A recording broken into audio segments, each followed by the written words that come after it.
Concussion के बारे में कई सारे खेलों में बीते सालों में काफी अवेयरनेस आई है, खासकर प्रोफेशनल रेसलिंग में। जब तक रेसलर्स कंकशन प्रोटोकॉल का पालन नहीं कर लेते, तब तक उन्हें बैठाए रखने के साथ ही WWE ने मैच के दौरान अपने ओपोनेंट के सर पर स्टील के चेयर से हमला करने को गैर कानूनी भी बना दिया है। इस बात से कोई फर्क नहीं पड़ता कि जिसके सर पर हमला किया जा रहा है वो अपना हाथ उठाकर हमले को रोकने में पूरी तरह सक्षम है या नहीं। लेकिन WWE अब सर पर चेयर मारने की इजाजत नहीं देता और ना ही लंबे समय से ऐसा कुछ हुआ है। ये वीडियो अब आपको आगे दिखाएगा कि इतने सालों से लगा ये बैन क्यों सबके लिए बेहतर है। मैं हूँ एडम पचीटी कल्टहॉलिक रेसलिंग से और ये हैं WWE के 10 सबसे खतरनाक चेयर शॉट्स। शुरू करते हैं। Number 10, not a lot of love. 1998 का ओवर द एज का WWE टाइटल के लिए हुआ मैच एक बेहतरीन उदाहरण है इस बात का कि कैसे एक मैच को एक तमाशे में बदला जा सकता है। स्टीव ऑस्टिन को अपना टाइटल बचाने के लिए कई लोगों से लड़ना था, जिसमें विंस मैकमैन एक गेस्ट रेफरी थे और द स्टूजेस रिंग साइड पर खड़े थे।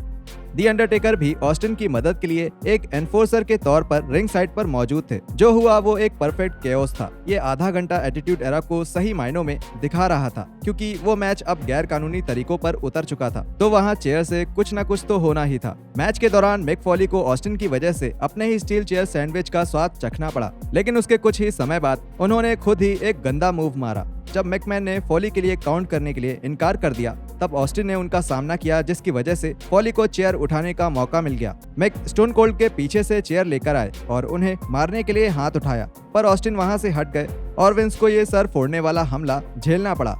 स्क्रिप्ट के मुताबिक आगे के पूरे मैच के लिए विंस वहां बेहोश पड़े रहे। अब या तो वो काफी अच्छा नाटक कर लेते हैं या फिर आप समझ ही सकते हैं। Number 9, slaying the beast. इससे कोई फर्क नहीं पड़ता कि कौन सा एरा चल रहा है, ब्रॉक लेसनर को हमेशा ही एक ऐसे मॉन्स्टर के रूप में दिखाया गया है जिसे हराया नहीं जा सकता। ऐसा इसलिए क्योंकि ये इतना आसान नहीं है। द बीस्ट इनकार्नेट को बड़े शरीर, स्फूर्ति और बेजोड़ ताकत की वजह से सबसे बेहतरीन और बॉस रेसलर्स में गिना जाता है।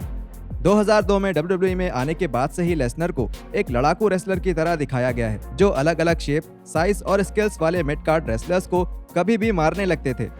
लेसनर का लोगों को ऐसे बीन बैग की तरह उठाकर फेंकना बहुत मनोरंजक लगता था और इसलिए ब्रॉक लेसनर का हार्डी बॉयज के खिलाफ मैच रखना समझदारी भरा लगा। 2002 बैकलैश में लेसनर और जेफ हार्डी के बीच मैच की कहानी बनाने के लिए WWE ने रॉ के एक एपिसोड में हार्डी बॉयज को लेसनर के खिलाफ लड़ते हुए दिखाया, जिसमें उनकी तुरंत ही हार हो गई थी। लेसनर पर दूसरी बार हमला करने के दौरान इस जोड़ी ने चेयर्स का इस्तेमाल किया, जिससे वो थोड़ी देर के लिए ही लड़ाई पर कंट्रोल कर सके। जब लेसनर मैट को एक पावर बॉम्ब देने की तैयारी कर रहे थे, तभी जेफ ने चेयर घुमा दी, जो सीधा लेसनर के सर और चेहरे पर कुछ ऐसे लगी कि उसकी आवाज पूरे एरेना में गूंज उठी। इसके बावजूद भी लेसनर सीधे खड़े रहे, जो उस शॉट से भी ज्यादा हैरानी की बात थी। Number 8, thrown through a loop. अगर रे मिस्टीरियो और साबू ने एक दूसरे का सामना कभी 1995 के आसपास किया होता, तो टेप बेचने वाले पागल हो चुके होते, क्योंकि मिस्टीरियो की अतरंगी कलाबाजी और साबू की इंसानी जिंदगी की परवाह न करने का तरीका, इन दोनों का आमना सामना होने के बारे में सोचना भी मुश्किल है। आप दो ऐसे दिग्गजों की बात कर रहे हैं जिन्हें किसी चीज से फर्क नहीं पड़ता, लेकिन साबू और मिस्टीरियो केवल एक ही बार लड़े हैं और आश्चर्य की बात है कि वो मैच WWE बैनर के अंदर हुआ था। हाँ, ECW ब्रांड के अंदर ही, पर WWE के नाम से। 2006 के इस one night stand pay per view में रे मिस्टीरियो न्यूयॉर्क की भरी भीड़ के सामने अपना वर्ल्ड हैवीवेट टाइटल बचाने के लिए साबू के खिलाफ लड़ रहे थे और ये एक बेहतरीन मैच था और आसानी से एक क्लासिक बन सकता था अगर इसका इतना खराब अंत ना हुआ होता। मैच के एक पड़ाव में रे मिस्टीरियो साबू के ऊपर एक स्प्रिंगबोर्ड सीटेड सेंटन मारने की कोशिश करते हैं, लेकिन उस समय कुर्सी पर बैठे साबू हट जाते हैं और मिस्टीरियो सीधे चेयर पर जाकर गिरते हैं। जब रे अपने नाजुक हिस्से पर ध्यान दे रहे थे, तभी साबू चेयर उठाते हैं और मिस्टीरियो के सर पर मार देते हैं, जिसकी वजह से लोहे की एक जोर की आवाज पूरे हैमरस्टाइन बॉल रूम में गूंज उठती है। Number 7, a legend killing swing. शायद आज 2004 के रॉयल रंबल मैच को और प्यार से याद किया जाता अगर उस मैच के विजेता के ऊपर एक कलंक नहीं लगा होता। काफी समय से वर्ल्ड टाइटल का पीछा करने में क्रिस बेनवा की 04 रंबल में 1 घंटे चली लंबी लड़ाई एक मजेदार कहानी बयां करती है। इससे ही प्रेरित दूसरी कहानी थी मैच में दूसरी एंट्री करने वाले रेसलर रैंडी ऑर्टन की, जिन्होंने कुछ हफ्ते पहले ही मैक फॉली को WWE के बाहर कर दिया था। द लेजेंड किलर ने रंबल के इस मुकाबले में अच्छी पकड़ बना ली थी, लेकिन उनके कुछ ही समय पहले के एक ओपोनेंट अचानक ही उनके सामने आ गए। बैक स्टेज में टेस्ट को मारने के बाद फॉली अपने 21 नंबर के स्पॉट से अंदर आए और तुरंत ही डरे हुए ऑर्टन के पीछे पड़ गए। मिक इसमें ज्यादा बेहतर दिख रहे थे और उन्होंने ऑर्टन के साथ खुद को भी एक क्लासिक कैक्टस क्लोथ्स लाइन देकर रिंग से बाहर कर लिया और रिंग साइड पर लड़ना जारी रखा। और यहीं पर इस इन्वेडर को रोकने के लिए ऑर्टन ने एक स्टील की चेयर फॉली के सर पर मार दी। ये रिंग साइड कैमरा के बिल्कुल पास ही हुआ था, जिसकी वजह से इसकी आवाज और भयानक लगी। अपने सर पर चेयर की ऐसी चोट जिससे टैंक में भी डेंट पड़ जाए, उसके बावजूद भी फॉली ने लड़ाई जारी रखी। Number 6, wounded champion. 2004 के जजमेंट डे में जब जेबीएल ने एडी गुरेरो के सर पर स्टील की चेयर से हमला किया था, तो लोगों को उस मैच से ज्यादा उसके बाद हुई चीजें याद हैं। जब उस चेयर से गुरेरो को मारा गया तो उसके कुछ ही सेकंड्स बाद उनके सर से बहुत खून बहा, जिससे न केवल उनका चेहरा बल्कि उनका पेट भी खून से सन गया था। ये बात जरूर ध्यान में रखनी चाहिए कि वो खून किसी चेयर शॉट की वजह से नहीं बहा था, बल्कि गुरेरो के द्वारा ही किए गए एक ब्लेड स्टंट की वजह से था, जो जरूरत से ज्यादा ही हो गया। मैच के आखिर तक WWE चैंपियन पूरी तरह खून से लथपथ हो चुके थे। जेबीएल और गुरेरो का मैच इतने सारे खून की वजह से ही जाना जाता है, लेकिन इन सब में हम उस चेयर शॉट को भूल ही गए जिसके पड़ने के बाद ही ये खून बहा था। रेफरी को चोट लगने के बाद दोनों रेसलर्स रिंग साइड पर लड़ने लगे, जिसके दौरान जेबीएल ने एक फोल्डिंग चेयर उठाई और गुरेरो के सर पर एक रेल रोड स्पाइक की तरह मार दी। दोनों के बीच के हाइट डिफरेंस ने इस स्ट्राइक को खतरनाक बना दिया। और हाँ, जेबीएल को होम रन मारने की आदत सी है। Number 5, dead Kennedy. हालांकि जेबीएल को WWE के इतिहास का सबसे खतरनाक चेयर स्विंगर यानी कि चेयर से हमला करने वाला रेसलर माना जाता है, लेकिन इस बात में उनका मुकाबला करने वाला उन्हीं का एक करीबी दोस्त है, दी अंडरटेकर। अंडरटेकर के चेयर शॉट का वार कई रेसलर्स ने झेला है और आजकल उन कहानियों में कुछ अनोखापन नहीं होता।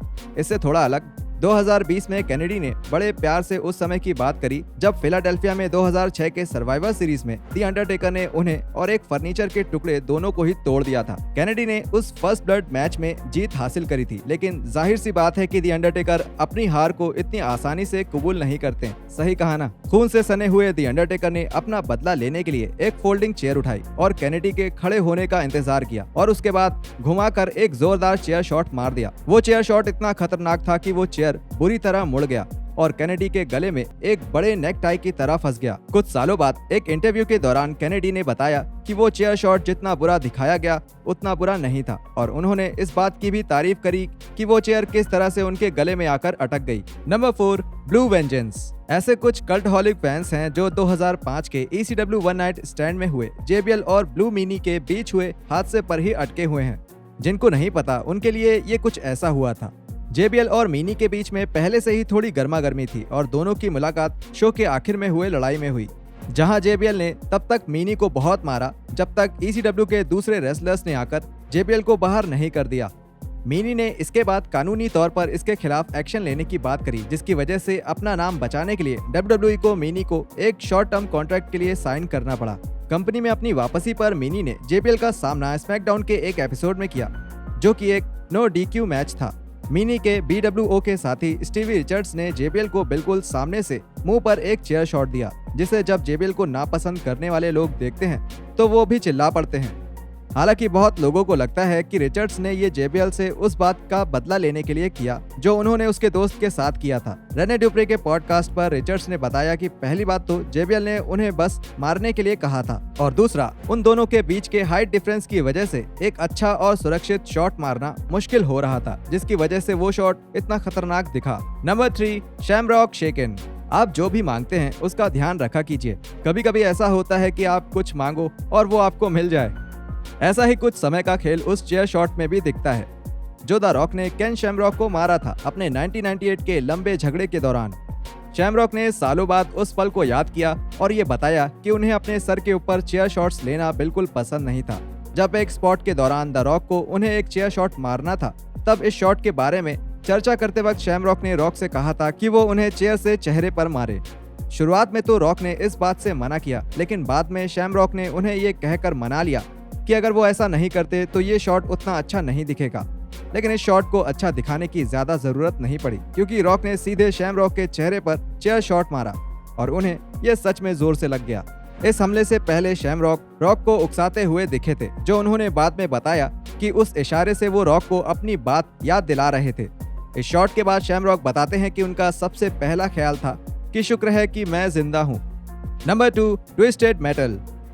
हमने अंडरटेकर के स्टील चेयर को अपनी पूरी ताकत से स्विंग करने की पहले ही बात कर ली है और हमने ब्रॉक लेसनर की ऐसे शॉट्स को खड़े खड़े सहने की क्षमता के बारे में भी बात कर ली है। जब 2002 में WWE टाइटल के लिए लेसनर और अंडरटेकर का सामना हुआ, तब ऐसा लगा कि एक असीमित शक्ति एक चट्टान से लड़ रही है।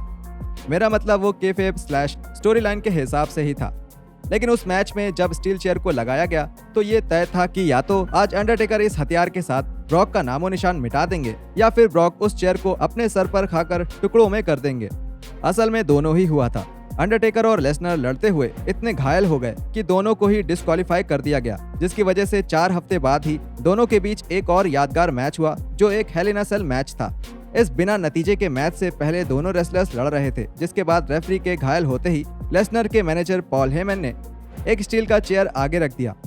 अंडरटेकर ने वो हथियार उठा लिया और लेसनर के सर पर जोर से एक चेयर शॉट मार दिया। उस एक ही शॉट से चेयर की सीट पूरी तरह मुड़ गई थी। आप इसी बात से अंदाजा लगा सकते हैं कि लेसनर का उस शॉट से क्या हाल हुआ होगा। Number 1, one after another.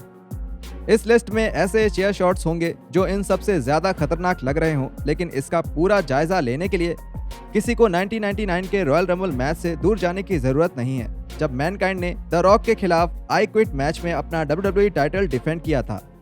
Rock को बहुत मेहनत करने की जरूरत थी क्योंकि मैक फॉली को हार मनवाना इतना आसान काम नहीं था। मैनकाइंड से वो 2 शब्द बुलवाने के लिए रॉक को कुछ अलग करने की जरूरत थी।